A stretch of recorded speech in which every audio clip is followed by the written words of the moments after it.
Hey, I'm a little bit under the weather, so if I sound weird, yeah, forgive me. Today I'm going to talk about why bad things happen to good people. This is a problem that has bothered lots of people for a long, long, long, long time. Before the time of Jesus, people were considering the problem of evil. And if there is a God, why would it be allowed? Common answers to the question are in Buddhism, it says that it's an illusion, that this body, this temporal body, along with all the suffering and everything, is just an illusion, and that it'll pass away. And our ultimate goal is to get past all these things so that we can arrive at something higher. Islam says that God designed it this way. God designed hardship and adversity so as to test our faith and put our resolve in God as the only person who can relieve this hardship. But I find both of these rather unsatisfying. It requires that I attain to something something that I feel like I can't, be it enlightenment or perfection or something. And furthermore, I would challenge the question. The question itself, I think, is pretty bad. Why do bad things happen to good people? One presumes that there is some absolute judge who rewards and punishes, rewards good things and punishes bad things. If there is no God, then the answer to why do bad things happen to good people is the same as why do good things happen to good people, or why do good things happen to bad people, or why do bad things happen to bad people. Everything's just happenstance. If there is a God, if there is a judge who eternally rewards and punishes, then the second presumption can't make sense. The second presumption is that our definition of good and bad and evil stands as God's definition of good and bad. Why do bad things happen to good people? I have to define what's good. And if there is a God, then this necessarily can't be true. Hitler, Jeffrey Dahmer may have considered themselves good people, but the world has universally said that they disagree. And so so if there is a God, this God's standard, this God's bar of what is good and what is evil and what is bad, must stand above what's our own opinion. And so I think for those two reasons, this is a bad question. But if we're honest with ourselves, there's something underneath the question. There's something deeper in the question that we just need. What I hear in the question, or the problem that it brings up, is one, that we have this innate need for justice, that we need there to be some sense to the world. And two, we have this need for love and acceptance. That in the midst of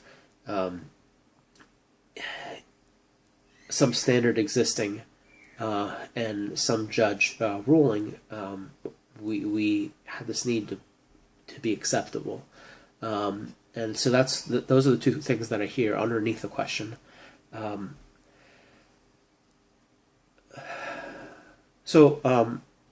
was having a house built once, and I hired this contractor, and I started moving my stuff into the house and put it in one particular room. And this contractor skipped town, owing me roughly $30,000. He took my Rolex watch, he took TV, stereo, he took the jacuzzi tub we had bought for the house, brand new in the box, just took it from the store in his truck with all my other stuff and left. How do I reconcile with him? How do Jack and I reconcile? Because if we go to court and he says that he's not guilty, that he really doesn't owe the money, then it invalidates the sin, right? It invalidates the trespass. It's like it didn't really happen. It's like it really didn't matter. But at the same time, if I get a judgment against him, if he's thrown in jail for it, then then we'll never reconcile either. Our relationship will never be either. So how can this love and this love and acceptance and this justice coexist at once? And if there is a God, he has to be able to bridge this gap. If there's a God who's not holy enough to require justice, then he's not worth our worship. And if there's a God who's not loving enough to find a way past this, then he's not worthy of our adoration. So the Christian gospel says that there absolutely is evil, that it's not an illusion, that bad things really do happen, and that all the problem of the world bothered God so much that he wrote himself into the picture.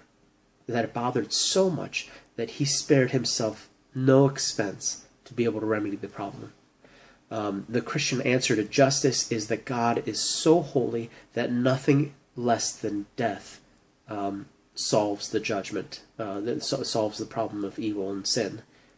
And that God is so loving that he takes that judgment upon himself.